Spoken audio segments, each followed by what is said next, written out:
இருக்கிறது ரொம்ப நல்லது. சூடு காற்று தான் மேலே போகும். ஸோ சீலிங் ஃபேனை ரொம்ப யூஸ் பண்ணாமல் சூடு காற்று, அந்த சீலிங் ஃபேன் வந்து சூடு காற்றை மட்டும்தான் கீழே தள்ளும். முடிஞ்ச வரைக்கும் டேபிள் ஃபேனோ இல்லை பெடஸ்ட்ரியல் ஃபேன் சொல்கிற சைடு ஃபேன் வந்து யூஸ் பண்ணிக்கிட்டு இருந்தோம் அப்படின்னா நமக்கு நம்ம அளவுக்கு உள்ள காற்றை மட்டும் தான் நமக்கு திரும்ப திரும்ப சுழற்சி செய்து கொடுத்துட்ருக்கோம். இதை கண்டிப்பாக ஞாபகம் வச்சுக்கணும். சீலிங் ஃபேன் வந்து மேலே உள்ள ஹீட்டை மட்டும்தான் கீழே நமக்கு தள்ளிவிடும். அடுத்தது தளர்ச்சியான ஆடைகள், அடுத்தது உடை, நல்ல தூக்கம் இருக்கணும்.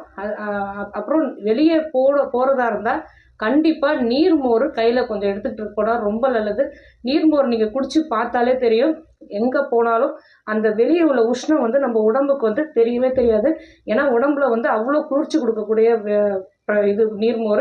அதேமாரி முடிஞ்ச வரைக்கும் காலையில் நீராகாரம், அதாவது முதல் நாள் வடித்த சாதத்தில் தண்ணி ஊற்றி வச்சு மறுநாள் அதை 1 ஸ்பூன் மட்டும் தயிர் போட்டு உப்பு போட்டு நல்லா பிசைஞ்சிட்டு 2 டம்ளர் குடிச்சிட்டு போனோம் அப்படின்னா அந்த